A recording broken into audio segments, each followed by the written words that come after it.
Tony Tuesday time. If you haven't got a clue, Tony's got the answer for you. Welcome back, everybody. We're back with another episode. How are you today, Tony? Doing well yourself? I'm pretty good. I needed to warm up a little bit outside. I'm not feeling the cold weather. Well, today's a little bit better than yesterday. Yesterday, if they said 50s in the morning, it did not feel like 50 at all yesterday. Saturday was worse. Yes, Saturday was bad. First question of the day. How do I measure to figure out the square footage?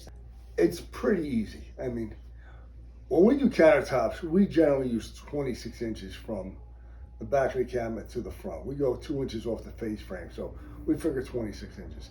But to get a rough estimate, just take your countertops, get the width, get the length. So if you say you measure, you have 12 feet this way, 6 feet that way. If you just get that and times it by 2 for 2 feet, that's going to give you a pretty close estimation of how many square feet you have. If you have an island, just take the length times the width, and that'll give you the square footage of the island. Combine the two, that's your total square footage. So it's relatively simple. Like I said, the length of the countertop times 2, because we're talking 26 inches, so 2 feet is 24. So the length times 2 will give you the square footage for that. And then if you have an L shape or whatever pieces you have, it's just figure the length times 2. Unless it's an island, because it's going to be more than 2 feet, then figure the length of one, the length of the other, times them together, and that's your square footage. You do it all in inches, and you got to divide it by 144. Pretty easy, pretty simple. Yeah. If not, we can always take your measurements and do it for you. Yeah, and we do those free home estimates, so. Second question of the day. Okay. Is there anything that I can bring to help decide on a material? Absolutely. The more you bring, the easier it becomes. I always tell people when I go do an estimate, I say, bring a cabinet door. Most important, cabinet door. If you're going to change your cabinet, if you're going to paint your cabinet, if you don't have the door, if it's not already done, if you have a paint swatch, you can get it. If you're getting a new cabinetry made, maybe your contractor or your cabinet company can give you a sample. Whatever you have, even floor tile. If you're not changing the floor in your kitchen, maybe you have some leftover tile, or if you're having new floor, whatever samples you can bring to hold against the slab, the easier it is to decide.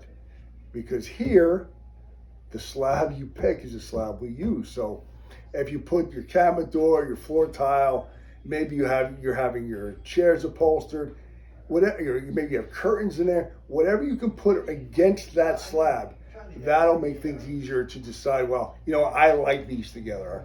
Well, I thought I liked this slab, but it definitely does not go with this cabinetry.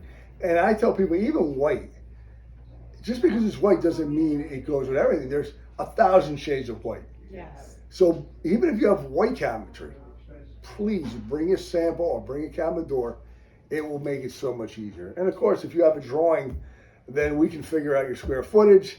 You pick your material, and we can do it all in one shot. Anything that you have that's going into the project that you are looking at materials for. Yeah. Bring that, and it'll help you color match and bring everything down so you know exactly what you're looking for. Right. If you don't have everything picked out already, I do recommend coming into and looking at materials first. It's a lot easier to pick out materials you want when you don't have to color match it with your floor first or anything like that. So. And especially, I always tell people, don't worry about the backsplash yet. People I look at this backsplash and I want this. Wait, put your countertops in first. Live with it for a little bit, and then bring samples back and go, you know what, it needs something. Or, wow, you know what, there's so much going on in this countertop, I just want a very subtle backsplash. One should complement the other, not compete with the other. So if you already did your cabinetry, or you're not replacing your cabinetry, shop for your countertops first, then your backsplash. That's it. That's no more it. questions for today. Okay. Thank you for answering our questions as always. My pleasure.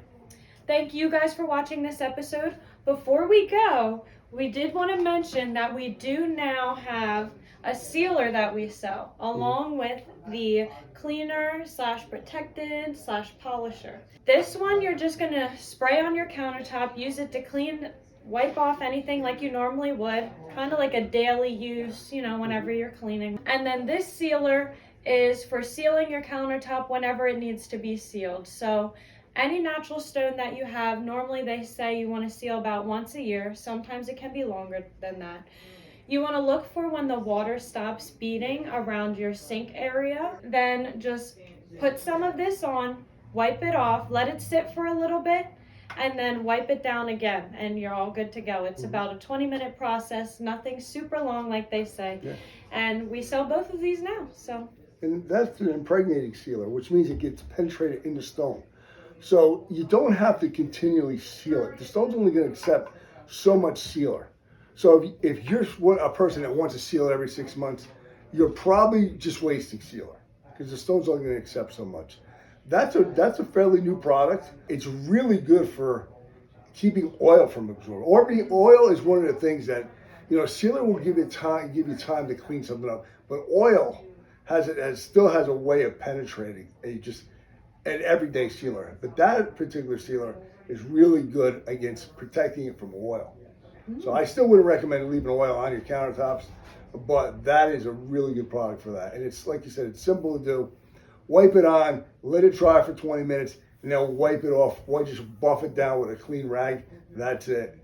And you can't come any simpler than that. Yeah, very easy process, and your countertops will be safe from the staining. You don't want your countertops to be staining or anything like that. The goal is, you're spending your hard-earned money for beautiful countertops. Right. You want to keep them that way. Exactly. We always get asked questions, what should we use, what should we use? I figured this is a good way to say, just use this, and I know they're taken care of. They don't have, the cleaning lady using the wrong cleaner, on marbles and stuff like that. So if they use that, they're set. Thank you guys for tuning into this week's episode. We will be back next week with another episode, and we hope you guys have a wonderful rest of your Tuesday. See you later.